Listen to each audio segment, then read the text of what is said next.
time for the crossover. We sharing the love today with Soja. I've been telling you they on the line. Straight out of Washington, D.C.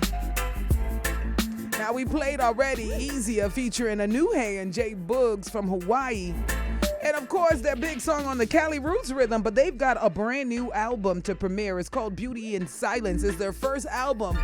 Welcome, Soja, to the show. Are you there? Hey, you got me? I got you. Who's that?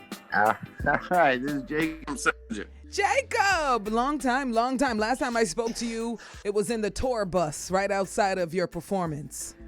I remember that we had a very long conversation about some super meaningful stuff. I know. That sounds way more sexy than it was, but you know. That's how I do it. I love it. So anyway, talk to me. I mean, it's been 4 years and you're finally deciding to drop an album. Why now? I don't know. The world got turned upside down for, another time. Yeah. And we were like, we could hold on to this and wait till we can tour it, or we could just put out everything we've been working on for 4 years. Yeah. And it's kind of seemed like the world needed something. And I see a lot of my favorite artists are putting out stuff during this time. Yeah. And I respect that. I love it. And so we did it too. We were like, let's just release it. No tour, nothing. Just release it. I love that. You guys have actually been together for quite some time, but they say 4 years before the first album, but really and truly, when did the band really get together? When did things really begin for Soja? Me and Bobby Lee, the bass guitar player, started when we were in middle school doing talent shows. So the first real Soja show was me and Bobby Lee doing Wu-Tang Clan Enter 36 Chambers in our middle school. Who was RZA? Who was RZA? That's all I want to know. Who was RZA? I'm RZA and Jizza. Bob's meth. Oh, that's what I'm talking about. I love that. No, here's a funny thing about you saying that, though, Jacob, because I love to tell my listeners about my weird life and how I grew up. I grew up in the inner city with a full Jamaican family, but I went to a school in a pretty rich, predominantly white town. And one thing I realized is, like, every single homecoming talent show, there'd be some kid who went to Jamaica or the islands for a summer vacation. And would come back to the talent show wanting to share that kind of reggae energy. I just want to know, where did it start for you in particular? Africa. Really? When I was a kid, I lived in Africa. Yeah. Africa. Talk to me about that. You were raised or you grew up there? I lived in Monrovia, Liberia, on the west coast of Africa from age 6 to age 8.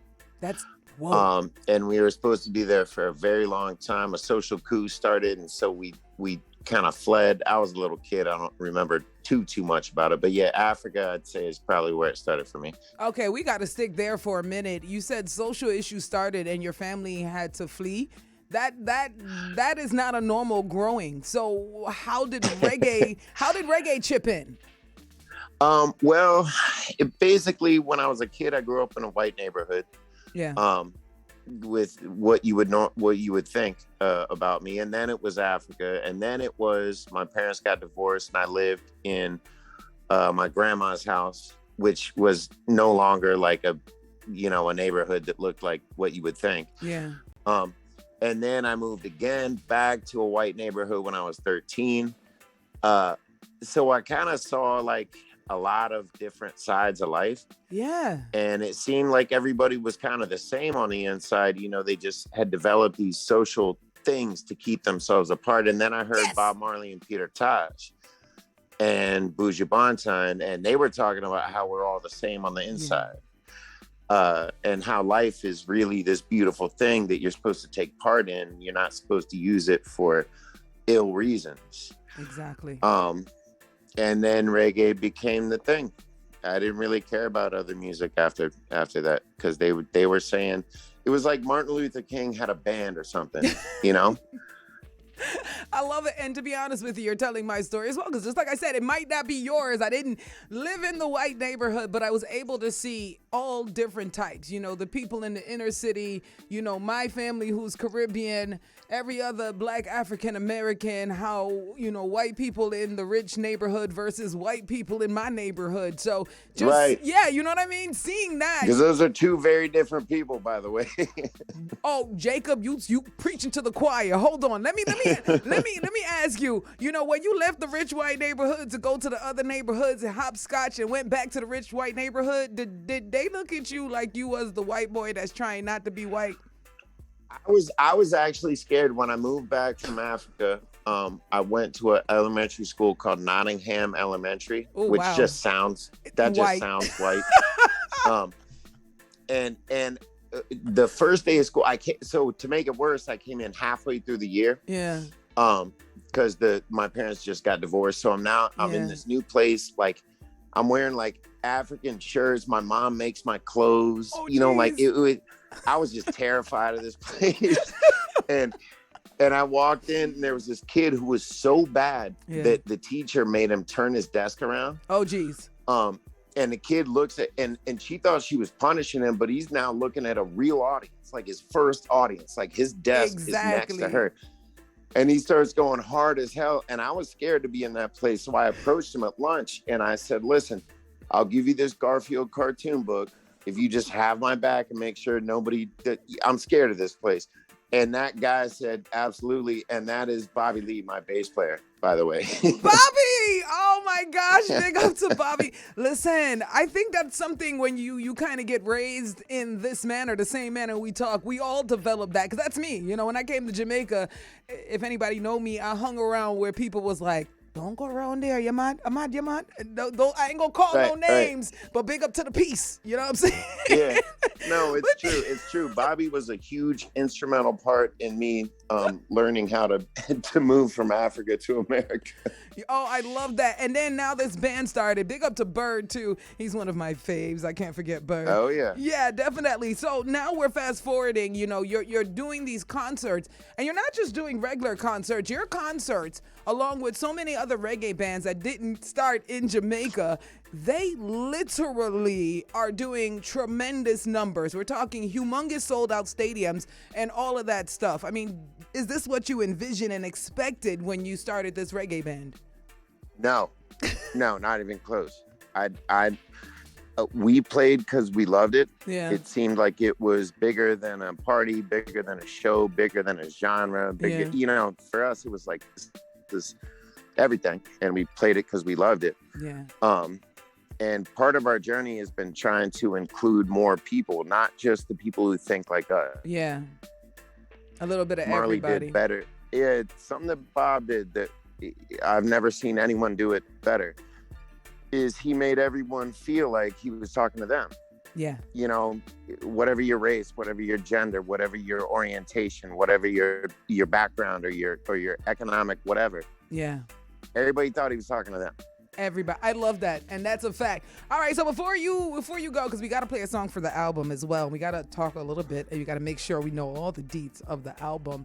But what would you say to people out there? Like, for instance, I saw a post today where they're saying that reggae bands are on the decline. Like, for me personally, when I see reggae bands, I don't see it. I mean, I know the numbers might not be as active, but just like rock bands and everything else, but I don't really see it ever going away. Do you think reggae is a genre, or the bands are a genre that we're going to see it disappear and disappear more, or what? To me, there's a simple answer that any music that tells a real story, you know, they call it his story or her story or whatever they call it. You know, when I heard Jamaican music, reggae, it was people telling stories about real shit. And then I hear country, and when I was a kid, that was real stories about real shit. And then you listen to hip hop, it's real stories about real shit. I'd say, if anything, as rocky as the world is right now, I'd expect pop music to go away before something like reggae or hip hop or rock or country, or, you know what I mean? Yeah. People need reaffirmation that this world is going to survive.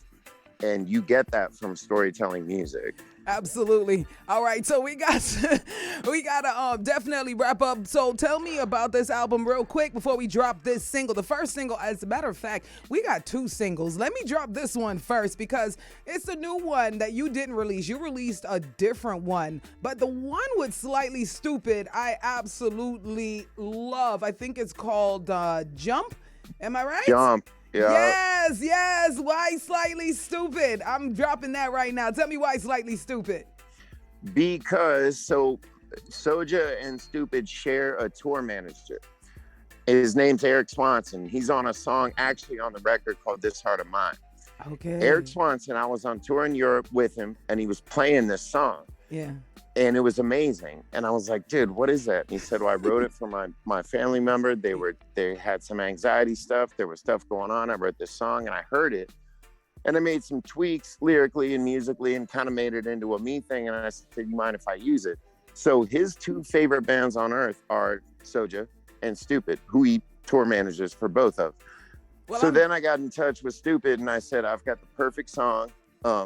And Miles and Kyle both got on the song. And then one day, Kyle was humming it backstage or in the studio, wherever him and Eric were. And Eric said, what are you humming? And Kyle from Stupid said, this song, Jake sent it to me, Soja, it's called Jump. And Eric looked at me, he was like, dude, I wrote that song. So that's the song.